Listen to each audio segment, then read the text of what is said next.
कहाँ से पढ़ाएंगे, कहाँ से लिखाएंगे महंगाई के दौर में? भाई बचोगे तब खाओगे, बचोगे नहीं तो कहाँ से खाओगे? जब बचोगे नहीं तो कहाँ से खाओगे? कोरोना काल में बच गए हो इसलिए अपनी बात कर रहे हो। 2014 में मैडम ये पता चला था कि कोरोना आएगा। 2014 में ये पता था कोरोना काल आएगा। आदमी जान बचा रहा था, जब बचाई है मोदी जी ने, जो जनता बची है। अब क्या करें? कोरोना काल में खाने पड़ गए। बताओ 10 रुपया ले ले, हमें चाय कितनी है तुम बताओ? चाय कितने? तुम ये चाहते हो तालिबान हिंदुस्तान पर राज्य कर ले? नहीं, हम ना चाहते हो, हम तो ना चाहते हो। 25-30 रुपया लीटर पेट्रोल है तो भी नहीं देश बचा पाए। मैं बता रहा हूँ महंगाई बढ़ रही है, लेकिन देश भी बच रहा है, देश भी बच रहा है। आज आदमी भी मर रहा है, मरना कोरोना काल भी मर रहा है। कोरोना काल में हाहाकार मची थी, कैसे ही बच जाए। 1 करोड़ वैक्सीन लगवा रही है जान बचाने के लिए। अगर कोई और होती नहीं तो कितने लाख लोग मरे हैं, करोड़ों की संख्या मरे हैं। चीन में अमेरिका जैसा हिल गया था, ये हिंदुस्तान है जिसमें अपने फिर तैयार हो रहा है। 5 रुपए देख लो देश में है, 200 रुपए रोज कमा रहा हूँ, चला रहा हूँ। बताओ मैं क्या करूँ? बच्चों को क्या खिलाऊं मैं? मोदी कोई भ्रष्टाचार नहीं है। ये पेट की भूखे में मिलेगी, एक मिनट पेट की भूखे में देगी। आपको क्या होता है? भूखे मरने से तो अच्छा है गोली डायरेक्ट मारती तो है, लेकिन भूखा नहीं मर रहा है, तड़पा के मारती है। जो आप रो रहे हो मानता हूँ, वही है, मानता हूँ। देश चलाने के लिए महंगाई करनी पड़ती है, कंट्रोल होगा। ये कह रहे हैं कोई अटैक नहीं हुआ, मतलब अटैक करने की जरूरत नहीं पड़ी, इतने मरे हैं। तालिबान से भूखे मर रहे हैं, फ्री में सारी चीजें कर दे। तालिबान ने मरे जा रहे हैं। मोदी योगी जी पे भरोसा रखिए, मोदी योगी नहीं सब जनता को देखती है। वो वही मेरे बीवी में बच्चे मर जाएंगे अगर जब तालिबानी देश में राज्य कर लेगा तुम क्या करोगे? तालिबानी देश में राज्य कर लेगा तुम क्या करोगे? दूसरे की गुलामी करो। तुम्हें तो गुलामी करने का वो है, पहले अंग्रेजों ने करे, अब तालिबान कर लेंगे। जब तुम्हारी दीवार मजबूत नहीं होगी, काय के लिए वो कर रहे हैं? तुम्हें जाकर तेल महंगा लग रहा है, 200 रुपए किलो तेल दे रही है, ठीक है। वो रिक्शा वाला बेचारा सुबह से शाम तक 200 रुपया किलो पैरों से रिक्शा चला रहा है। अब बताओ वो सरकार राशन जो दे रही है वो दे कहाँ से रही है? मजदूर का खून चूस रहा है ना, मजदूर का खून चूसा जा रहा है, नहीं चूस रहा है। जो 200 रुपए किलो तेल हो गया निकाला तो मंडी जा रहा है। नमस्कार, मैं रवीश कुमार। किसी दौर में यह बात रही होगी कि महंगाई के सभी विरोधी होते होंगे, लेकिन इस दौर में यह बात सही नहीं है। महंगाई चाहे जितनी बढ़ गई हो, लेकिन यह मानना गलत है कि सभी एक स्वर से महंगाई के विरोध में हैं। परेशान सभी हो सकते हैं, मगर विरोधी सभी नहीं हैं। यह एक बड़ा राजनीतिक परिवर्तन है। जब मैंने अपने फेसबुक पेज पर लोगों से पूछा कि पेट्रोल और डीजल के बढ़ते दामों से जो असर आया है उसका हिसाब बताइए, तो कई हजार कमेंट आए। कई लोगों ने कहा कि अब वे चुप हो गए हैं क्योंकि जिक्र करते ही दोस्त उलझ जाते हैं, महंगाई के सपोर्ट में विकास की योजनाएं गिनाने लगते हैं। इस तरह के तर्क देते हैं कि 7 लाख की कार खरीद ली, 100 रुपए का पेट्रोल नहीं खरीद सकते। दोस्त गाली भी देने लगते हैं। कई लोगों ने निजी तौर पर मैसेज किया कि महंगाई से बड़ी तकलीफ है, लेकिन उससे भी बड़ी तकलीफ है इसे लेकर ना कह पाने की। जिक्र करते ही दोस्त, सहकर्मी और रिश्तेदार टूट पड़ते हैं कि मोदी विरोधी हो रहे हो, जैसे दूसरी सरकार आएगी तो दाम क्या कम कर देगी। 2 लोग महंगाई को लेकर चुप है, एक जो महंगाई से परेशान है और दूसरा जिनसे उम्मीद है कि टैक्स घटाकर महंगाई कम करेंगे, यानी प्रधानमंत्री। 10 महीने से जनता पेट्रोल, डीजल, सरसों तेल, रसोई गैस, सीमेंट, न जाने कितनी चीजों के बढ़े हुए दाम को लेकर त्राही त्राही कर रही है, लेकिन प्रधानमंत्री ने एक शब्द नहीं कहा। मगर उनकी इस चुप्पी की भरपाई लाखों समर्थकों ने जरूर कर दी है। ये समर्थक महंगाई की बात करने वालों को चुप करा देते हैं। उनके तर्क भले ही व्हाट्सएप यूनिवर्सिटी से लिए गए हों, लेकिन महंगाई का जिक्र करते ही ये टूट पड़ते हैं। इन समर्थकों को आप मोदी के समर्थक कह सकते हैं, लेकिन इनका एक और नया नाम है, महंगाई के समर्थक। भारत की राजनीति में जनता के बीच से महंगाई के ऐसे प्रखर समर्थक कभी नहीं देखे गए। आप खुद से एक सवाल कीजिए, क्या आप खुलकर लोगों के बीच कह पा रहे हैं कि इस महंगाई ने आपको बर्बाद कर दिया है? कहने के पहले क्या आप इसका ध्यान रखते हैं कि आसपास कोई महंगाई का सपोर्टर तो नहीं है? क्या आप ट्रेन में चलते हुए, बस में चलते हुए लोगों को महंगाई पर बात करते हुए सुन रहे हैं, या आप कर पा रहे हैं, या महंगाई के सपोर्टर के ख्याल से चुप हो जाते हैं? कई लोगों ने हमसे ये बात कही है कि वे कहें तो किससे कहें, बोलने पर महंगाई के सपोर्टर आ जाते हैं। सरकार के पक्ष में लोग दलील देते हैं कि फ्री वैक्सीनेशन हो गया है और बहुत सारी जो गवर्नमेंट की सुविधाएं उसको गिनाते हैं और ये भी बोलते रहते हैं कि भाई पेट्रोल महंगा हो गया तो क्या हुआ, बाकी सब चीज़ें तो सही हो ही रही हैं। तो ज़्यादातर लोग डिफेंड करने के लिए आ जाते हैं इसमें। जब भी ऐसी कोई बात होती है तो जो उनकी दलीलें होती हैं वो यही होती हैं, विकास हो रहा है, वैक्सीनेशन लग रहे हैं, सारी चीज़ें हो रही हैं, इसके लिए पैसा चाहिए, पैसा कहाँ से आएगा। तो उनकी दलीलें यही होती हैं कि विकास के नाम पर महंगाई बढ़ रही है। लेकिन समस्या ये है कि विकास के नाम पर अगर महंगाई बढ़ रही है तो उसकी भरपाई किस हद तक कोई दूसरा करे। ऐसा ना हो कि फिर उसकी महंगाई, उसकी भरपाई दूसरे को करनी पड़े, ये हालत ना आए। बाकी समय खराब हो तो सबको थोड़ा बहुत उसमें अपना कंट्रीब्यूशन करना चाहिए, लेकिन इतना ना हो कि फिर वो किसी और लायक ना रहे। सबसे बड़ी बात है कि जब कांग्रेस सरकार थी तो यही बीजेपी वाले प्रतिदिन पी चिदम्बरम को कालिक पोतते थे और इनका पुतला फूकते थे। आज बीजेपी वालों की महंगाई नहीं दिखाई दे रही है। प्रतिदिन 35 पैसे 25 पैसे पेट्रोल डीजल के दाम बढ़ रहे हैं, हर महीने गैस के दाम बढ़ रहे हैं। उसके अलावा ये जब इनसे पूछा जाता है कि महंगाई क्यों बढ़ रही है तो ये बता रहे हैं कि विकास हो रहा है, कोविड शील्ड लग रहा है, लोगों की सुरक्षा बढ़ाई जा रही है। लेकिन उनको महंगाई के बारे में कभी नहीं बताते कि महंगाई बढ़ रही है। महंगाई से आम जनता, जो कि भारत में 70 से 75 जनता गरीब है, वो महंगाई के इस महामारी में वो क्या तंग आ चुकी है और शहर में देखा जा रहा है कि दिवाली फीकी पड़ रही है। 2010 में आई फिल्म पीपली लाइव का गाना महंगाई डायन खाए जात है हर राजनीतिक रैलियों में बजने लगा था। 2013 में एक और फिल्म आ गई, सारे जहां से महंगा। क्या आज ऐसी फिल्म आ सकती है, बन रही है? इस फिल्म का प्रमोशन तारक मेहता का उल्टा चश्मा ने भी किया था। तारक मेहता का उल्टा चश्मा शो के 7 साल पुराने वाले एपिसोड देखिए, उसमें महंगाई के कई प्रसंग हुआ करते थे। सोडा की दुकान पर जमा हुए किरदार महंगाई की ही बातें करते थे। सब्जी के ठेले पर महिलाएं जो किरदार थीं, सब्जी के बढ़ते दामों पर कमेंट किया करती थीं। सीरियल के किरदार केंद्रीय बजट पर भी टिप्पणी करते थे और दिवाली पर 20,000 रुपए तोला सोना होने पर औरतें कोसा करती थी सीरियल में। आज सोना 49,000 50,000 तोला है। इस एक सीरियल में महंगाई के कई रेफरेंस आपको मिलेंगे। क्या अब भी इस तरह से कार्यक्रमों में ऐसे प्रसंग होते हैं, ये आप बता सकते हैं। मेरे फेसबुक पेज पर कई लोगों ने बताया कि उनकी कमाई घटी है और खर्चा 40% बढ़ा है। पूरा हिसाब है कि महीने का पेट्रोल 1500 लगता था, अब 2800 लगता है। आम जनता कुछ बोलती नहीं है, अगर बोलते हैं तो लोग गलत शब्दों का इस्तेमाल शुरू कर देते हैं। बाड़मेर के दामाराम ने लिखा है कि पिछले साल खेती में 520 लीटर डीजल चला, जिसकी कीमत 41,600 रुपए लगी। वहीं इस साल 520 लीटर डीजल 54,600 रुपए का आया, लेकिन फसल के दाम वही हैं। गिरीश सोनार्थी का यह कमेंट सोमवार को हुई 266 रुपए की वृद्धि से पहले का है। इन्होंने लिखा है कि रेस्टोरेंट गैस पहले 900 से 1100 हो गया, अब 1700। एक महीने में लगभग 12 से 15 सिलेंडर पर अब एक्स्ट्रा 9,000 से ज्यादा का खर्च हो गया है। फिर तेल लगभग 12-15 टीन ऑयल पहले 1300 और अब 2400 का हो गया है। इस पर अतिरिक्त खर्चा 14,700 का आ गया। पेट्रोल पर लगभग 4-5 हजार एक्स्ट्रा हो रहा है। इस महीने प्रॉफिट 0 पर आ गई है। मंगलातो प्रजापति ने लिखा है कि सर जी, मैं एक मैकेनिक हूं और अपनी दुकान से 8 किलोमीटर दूर रहता हूं। पहले 200 रुपए के तेल में एक हफ्ता चल जाता था, आज लगभग 350 रुपया बैठता है। रही बात महंगाई की, तो मार्च 2021 से आज की तारीख तक ऑटो पार्ट्स के रेट में 34% की बढ़ोतरी हो चुकी है। इसका सीधा असर आम उपभोक्ताओं पर पड़ता है, जिससे जीवन की गाड़ी खींचना मुश्किल हो रहा है। पहले मैं अपने बच्चे को प्राइवेट स्कूल में पढ़ाया करता था, जो कि अब बजट इतना रहा नहीं, अतः नाम कटाकर सरकारी स्कूल में डालना पड़ा। और यह मेरी नहीं, लगभग 80% भारतीयों की यही दशा है। मुंह से बोले ना बोले, पर फर्क तो पड़ता है। प्रजापति ने एक बात कही कि मुंह से बोले ना बोले, फर्क तो पड़ता है। हमारा जोर इसी पर है कि जब परेशान है तो मुंह से क्यों नहीं बोल पा रहे हैं।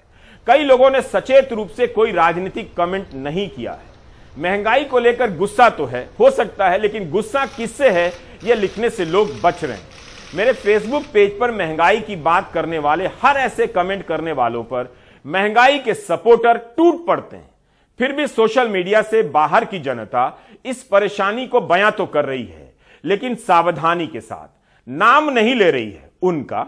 अजय ने वाराणसी में कुछ लोगों से पूछा कि क्या उनकी आमदनी भी बढ़ी है, क्योंकि मध्य प्रदेश के मंत्री कह रहे हैं आमदनी भी तो बढ़ गई है लोगों की। बिल्कुल नहीं भैया, आमदनी है ही नहीं। पिछले 2-3 वर्षों के अपेक्षा हम लोग 40 से 50% नीचे में काम कर रहे हैं। कोई काम नहीं है, कोई आमदनी नहीं है, महंगाई अपने चरम पे है। ये हाँ, मध्यम वर्गों के लिए तो बहुत ही समस्या का समय है कि आमदनी पे लेकर के हम लोगों का मजाक उड़ा रहे हैं कि आमदनी बढ़ी है। हम लोग ट्रैवल ट्रेड से जुड़े हुए हैं, आमदनी 0 के बराबर है। तो अभी कैसे खर्चा चल रहा है? आप ट्रैवल से हैं? बिल्कुल, किसी तरीके से अगर पिताजी की पेंशन न हो तो हम लोगों का खर्चा चलना एकदम से दुभर हो गया है। उनकी पेंशन से ही खर्चा चल रहा है। मेरी आमदनी 0 ही हो गई। आज का दशा ये है कि हम लोग अपने बिजनेस से कोई घर का राशन वासन नहीं कर पाते हैं। हमारे स्टाफ की सैलरी सही से नहीं दे पाते हैं। हमें तो बाज़ार में कुछ ऐसे लोग हैं जो पैसा देते हैं ब्याज पे, तो उससे दे के तो हम लोग अपनी गाड़ियों में कुछ आगे पीछे कर रहे हैं कि कल का दिन अच्छा होगा। एक इस सरकार से उम्मीद थी, जो उम्मीद थी वो उम्मीद पिछले सरकार से ज़्यादा ही टूटता जा रहा है। और हमें उम्मीद नहीं लगता है कि अब कोई हमारे लिए कुछ सोचने वाला कोई सरकार है जो मध्यम वर्ग के बारे में सोचे। मंत्रियों नेताओं की बढ़ी होगी भाई, हम लोगों की तो कुछ नहीं बढ़ी है। हम लोग तो निहंग के निहंग हैं। जो प्रचंड मत और समर्थन दिया गया उसकी कीमत चुका रहे हैं, जो वसूली जा रही है हम लोगों से। कहीं कुछ नहीं पड़ा? कुछ नहीं। और कुछ मतलब ये भी नहीं कि कोई रोज पेट्रोल भराने में प्राण निकलता, क्या स्थिति होती है? खाली पेट्रोल को ही क्यों लेते हैं? खाने की चीजें, कोई चीज सस्ती हो तो आप बताइए मुझे। सब महंगी है, सब महंगी। सरसों का तेल 200 रुपये से ज़्यादा हो गया, रिफाइंड हो गया, सब्जियां दुगनी तिगने दामों पर मिल रही हैं। नंगा आदमी खाएगा क्या और निचोड़ेगा क्या? बहुत बुरी स्थिति, बहुत बुरी स्थिति है। महंगाई के कारण लोग प्राइवेट स्कूलों से बच्चों के नाम कटाकर सरकारी स्कूल में डाल रहे हैं। फीस न दे पाने के कारण ऐसा करना पड़े, यह कितना अपमानजनक है। महंगाई के कारण छोटे बच्चों को अपने पुराने दोस्तों से बिछड़ना पड़ रहा है। महंगाई ने उनका स्कूल ही बदलवा दिया। डीजल के कारण किसानों की बुवाई 10 से 15 हजार महंगी हो गई। दाम तो मिलने से रहे, आने वाले समय में भयंकर घाटा उनका इंतजार कर रहा है। महंगाई के असर को हमेशा राजनीतिक समर्थन के घटने बढ़ने से नहीं देखा जाना चाहिए। देखना चाहिए कि लोग इस वक्त किन अनुभवों से गुजर रहे हैं। एक दिन में व्यावसायिक सिलेंडर 266 रुपया महंगा हो गया। लाखों छोटे दुकानदारों पर दबाव है कि दाम बढ़ाएंगे तो कस्टमर चले जाएंगे, नहीं बढ़ाएंगे तो वही चले जाएंगे। लोग खुद को असहाय बता रहे हैं, अपील कर रहे हैं, लेकिन आक्रोश जाहिर करने से बच रहे हैं। सर बहुत हम लोग तो बीजेपी के कट्टर सपोर्टर हैं। कोई कुछ बोल देता था तो बहुत ज़्यादा लगता था। खासकर माननीय मोदी जी से मेरा ये कहना है कि मतलब हम लोगों के मन को चेंज होने से प्लीज़ रिक्वेस्ट है हाथ जोड़ के कि हमारे मन चेंज हो, हमारे पूरे परिवार को। इस समय इतनी ठीक है, कोरोना में आपने बहुत कुछ किया, लेकिन हम लोग जिंदा रहें उसके लिए कमाना ज़रूरी है। चीज़ें जो तेल बढ़ रहा है, गैस बढ़ रही है, पेट्रोल बढ़ रहा है, इसके बिना तो हो ही नहीं सकता, काम ही नहीं हो सकता। की महंगाई की वजह से हम लोग कुछ नहीं कर पा रहे हैं। समझ में नहीं आ रहा करे तो करे क्या, कस्टमर को कैसे दें, कैसे क्या करें।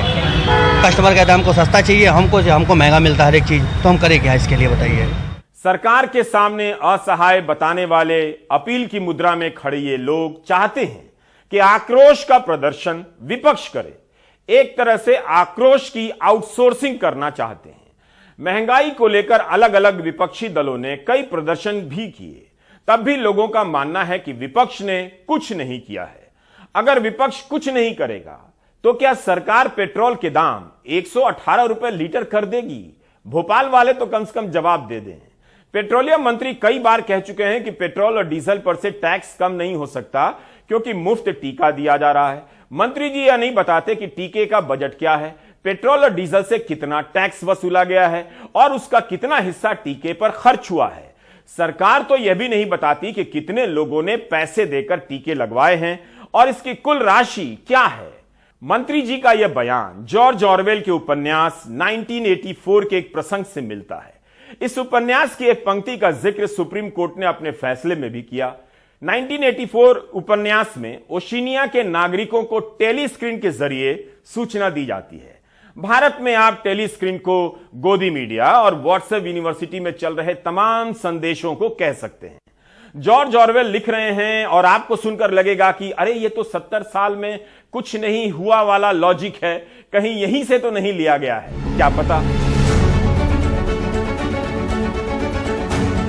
तो जॉर्ज ऑरवेल लिख रहे हैं, दिन रात टेलीस्क्रीन से आपके कानों से इसी तरह के आंकड़े टकरा रहे हैं कि 50 साल पहले की तुलना में आज लोगों को अधिक भोजन मिल रहा है, अधिक कपड़े दिए गए हैं, अच्छा घर दिया गया है, मनोरंजन के अच्छे साधन दिए गए हैं, लोगों की उम्र लंबी हो रही है, कम घंटों के लिए काम कर रहे हैं, स्वस्थ हैं, मजबूत हैं, खुश हैं और ज्यादा बुद्धिमान हैं, बेहतर तरीके से शिक्षित हैं। इसमें एक भी शब्द न साबित किया जा सकता है न खारिज किया जा सकता है।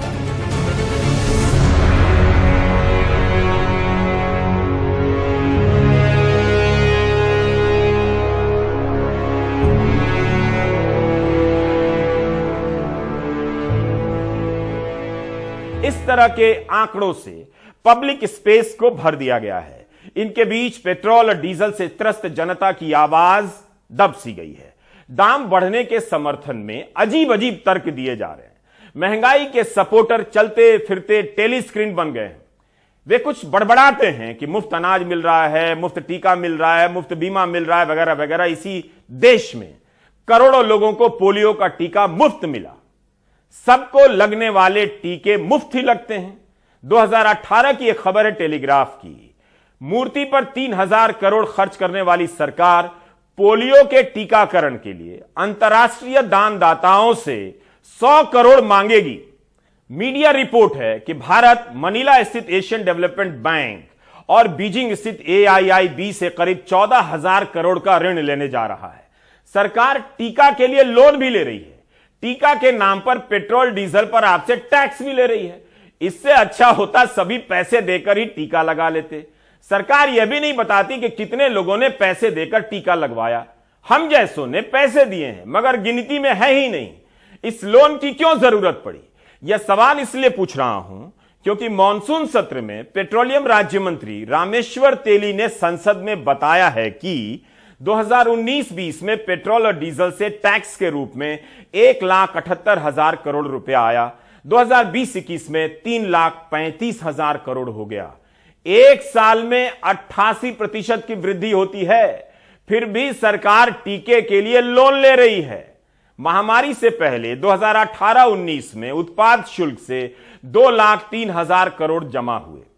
इंडियन एक्सप्रेस ने आज संपादकीय में लिखा है कि 2 साल में पेट्रोल और डीजल से ज्यादातर जमा होने वाला उत्पाद शुल्क, उसमें 79% की वृद्धि हुई है। इस साल अप्रैल से लेकर सितंबर के बीच 1,71,684 करोड़ जमा हुए हैं।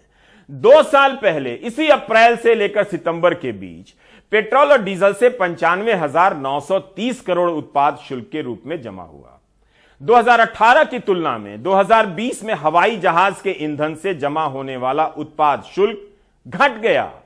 2540 करोड़ से घटकर 779 करोड़ हो गया। अगर आप महंगाई से ज्यादा महंगाई के सपोर्टर से परेशान हैं, कोई बात नहीं। जब भी महंगाई के सपोर्टर चुप कराने आए तो बस इतना याद कीजिए कि क्या कभी आप उनके साथ अन्य मुद्दों पर दूसरों को चुप कराया करते थे? अगर इसका जवाब हां में है तो महंगाई के सपोर्टरों का फूलों की माला पहनाकर स्वागत कीजिए, क्योंकि वो आपके ही जैसे हैं। सरकार का भी महंगाई के इन सपोर्टरों का सम्मान करना चाहिए। ये अगर नहीं होते तो विपक्ष से पहले जनता आज सड़क पर होती। इस महंगाई ने गरीबी पैदा की है तो क्या हुआ? इसने महंगाई का सपोर्टर भी पैदा किया है। दोनों चीजें हुई हैं। पॉजिटिव देखिए, लोकतंत्र ऐसे ही बर्बाद नहीं होता है, बहुत मेहनत लगती है। आप ब्रेक ले लीजिए।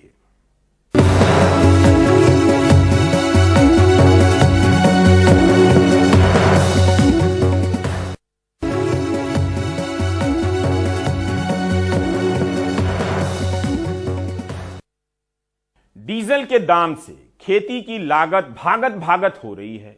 यह तय है कि इस बार उसकी लागत नहीं निकलेगी। किसानों की इस परेशानी में डीएपी खाद भी जुड़ गया है। रवीश रंजन की इस रिपोर्ट को ना तो मिडिल क्लास देखने वाला है ना किसान। रही बात सरकार की, तो वो देख ही रही है कि कोई भी नहीं देख रहा है।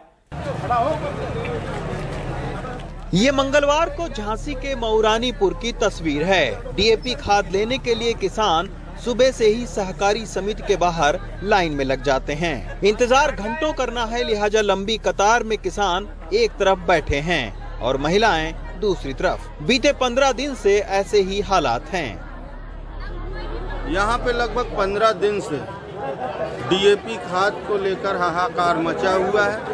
किसानों के खेत सूख रहे हैं और यहाँ पर आज जो हम सुबह 9 बजे यहाँ खड़े हैं, यहाँ पे लगभग 2-3 हजार किसानों की लाइन लगी।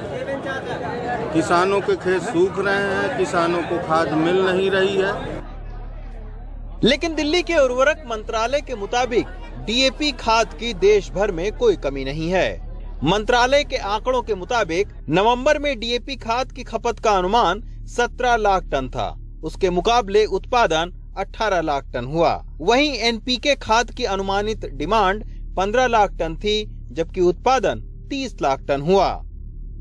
मेरी सभी किसान भाइयों को प्रार्थना है कि सरकार ने नवंबर महीने में जरूरियात से अधिक खाद उपलब्ध कराने का प्रबंध किया है। इसलिए खाद नहीं मिलेगी ऐसी अफवाह में न आके खाद का संग्रह न करें। कई राज्यों की ओर से मुझे सूचना मिली है, कालाबाजारी कई लोग कर रहे हैं। मैंने सभी राज्यों को निर्देश दिया है कि कालाबाजारी करने वाले लोगों के सामने कड़क से कड़क कार्यवाही करें। लेकिन मंत्री जी के बयान से एक अलग आंकड़ा ये भी है कि विश्व बाजार में खाद के दाम लगातार बढ़ने के चलते कंपनियों ने खाद की खरीद कम की है। इस साल 30 सितंबर तक जहां डीएपी खाद का भंडारण 20 लाख टन था, वहीं पिछले साल 50 लाख टन रहा था। इस साल 30 अक्टूबर तक डीएपी खाद का भंडारण जहां करीब 14 लाख टन था, वहीं पिछले साल अक्टूबर में इससे कहीं ज्यादा करीब 44 लाख टन था। हालांकि अब सरकार लगातार डीएपी की जगह किसानों से एनपीके और एसएस खाद का प्रयोग करने को भी बोल रही है। लेकिन मटर, सरसों, आलू, गेहूं जैसी फसलों पर जब किसानों की लागत लगातार बढ़ रही हो, तो ऐसे वक्त डीएपी खाद को छोड़कर वो दूसरी खाद पर इतनी जल्दी कैसे भरोसा कर सकता है। हमारे मंत्री और अधिकारी को शायद अपने डेटा पर ज्यादा और किसानों की शिकायत पर कम भरोसा है। इसी के चलते उर्वरक मंत्री बीते कई दिनों से एक ही बात कह रहे हैं कि इस देश में डीएपी खाद की कोई कमी नहीं है, और इसके पीछे वो कुछ डेटा भी दिखाते हैं। लेकिन जब उनसे पिछले साल के मुकाबले इस साल डीएपी खाद का भंडारण कम क्यों है, इस पर सवाल किया जाता है, तो वो चुप्पी साध जाते हैं। दिल्ली से रवीश रंजन शुक्ला, एनडीटीवी इंडिया। क्या हिमाचल में सेब उगाने वाले किसानों ने बीजेपी को हरा दिया, तो कर्नाटक में एक मराठा उम्मीदवार लिंगायत बहुल इलाके से कैसे जीत गया? बिहार में फिर क्या हुआ? उपचुनावों का विश्लेषण जरूरी है ताकि राजनीतिक परिवर्तन के भ्रम को सब अपने अपने हिसाब से स्वीकार कर सकें और 120 रुपए लीटर पेट्रोल खरीदने के लिए खुद को तैयार कर सकें। हिमाचल प्रदेश के सर्द होते मौसम को उपचुनावों के नतीजों ने गरमा दिया है। राज्य में सत्तारूढ़ बीजेपी चारों उपचुनाव हार गई है। फतेहपुर, अर्की और जुब्बल कोटखाई विधानसभा उपचुनाव तो बीजेपी हारी ही, पूरा जोर लगाने के बावजूद मंडी लोकसभा सीट भी हार गई। कांग्रेस नेता और पूर्व मुख्यमंत्री वीरभद्र सिंह की इस परंपरागत सीट से उनकी पत्नी प्रतिभा सिंह ने जीत हासिल की। जो पिछले कांग्रेस की सरकार ने काम किया है, उसी के आधार पर लोगों ने वोट दिया। जहां तक विपक्ष की बात है, आज आप देख रहे हैं नरेंद्र मोदी जी ने बहुत से आश्वासन पिछले चुनाव में दिए थे हमारे नौजवान युवाओं को कि मैं 2 करोड़ बच्चों को 1 साल में जॉब दूंगा। तो 7 साल हो चुके, कोई ऐसा जॉब की उपलब्धि उनको नहीं हुई है। और उसी तरह से जो महंगाई दिन प्रतिदिन बढ़ रही थी, इसका रोष भी लोगों में था और लोगों ने इन सब बातों को ध्यान में रखते हुए अपना जनादेश। उधर बिहार की 2 विधानसभा सीटों पर नीतीश के वजूद को चुनौती थी, तो आरजेडी को अपनी वापसी की उम्मीद। जेल से रिहा होने के बाद लालू यादव पहली बार चुनाव प्रचार कर रहे थे। कुशेश्वर स्थान और तारापुर सीट पर उनकी पार्टी आरजेडी ने पूरा जोर लगा दिया, लेकिन जीत जेडीयू को मिली। ये आप जान लीजिए, जो प्रतिपक्ष हैं उनके पास कोई मुद्दा नहीं है। मुद्दा कोई है नहीं, मुद्दा भी नहीं। हर मुद्दे को हम लोगों ने एक मजबूत विपक्ष होने के नाते हम लोगों ने चुनाव में लेकर के गए। ऐसा मुकाबला किया कि जो मंत्री सत्ता में बैठे हैं उनको भी जो है डोर टू डोर मंत्रियों को कैंप करके डोर टू डोर उन लोगों ने कैंप किया। और हमारे पास तो खोने के लिए कुछ नहीं था। पश्चिम बंगाल में चुनाव के नतीजे उम्मीद के मुताबिक ही रहे। सत्तारूढ़ तृणमूल कांग्रेस ने दिनहाटा, गोसाबा, खरदा और शांतिपुर विधानसभा उपचुनावों में भारी मतों से विरोधी दलों को धूल चटा दी। ये जीत वॉज एक्सपेक्टेड। हम अच्छा से चुनाव लड़े, अच्छा से जीते, और बीजेपी जितना पीछे जाएगा वो लोकतंत्र के लिए भला होगा। पेट्रोल डीजल का इफेक्ट पड़ा है इलेक्शन? जरूर। लोग बहुत नाराज हैं बीजेपी पर, मोदी पर, उनको सरकार पर। इसी का प्रभाव दिखाई देता है। बीजेपी के लिए राहत भरी खबर मध्य प्रदेश और असम से आई। मध्य प्रदेश में बीजेपी ने 4 में से 3 सीटों पर जीत हासिल की और 1 सीट कांग्रेस के खाते में गई। केंद्र सरकार ने, आदरणीय मोदी जी ने जो विकास के काम किए, उनको लोगों का आशीर्वाद उन कामों को मिल रहा है। हमने भी प्रदेश में भारतीय जनता पार्टी की सरकार ने विकास और जन कल्याणकारी योजनाएं जो लागू की है आम जन के लिए, समाज के हर वर्ग के लिए, तो जनता का प्यार और आशीर्वाद मिल रहा है। उधर असम की 5 विधानसभा सीटों में से 3 पर बीजेपी और 2 पर उसके सहयोगी दल यूपीपीएल ने जीत हासिल की। राजस्थान में सत्तारूढ़ कांग्रेस ने दोनों सीटों पर जीत हासिल कर ली। हरियाणा की एलनाबाद सीट से जीते अभय चौटाला ने एनडीटीवी से कहा कि विपक्ष को साथ आना होगा और उनकी जीत किसानों की जीत है। अगर इनके साथ लड़ना है तो पूरे विपक्ष को इकट्ठा होना पड़ेगा। 5 राज्यों में होने वाले विधानसभा चुनावों से 4 महीने पहले इन उपचुनावों के नतीजों से साफ है कि विपक्ष की चुनौती कम नहीं हुई है। Bureau report, NDTV India. आप सभी को धनतेरस और दीपावली की शुभकामनाएं। आप देख रहे थे प्राइम टाइम। नमस्कार।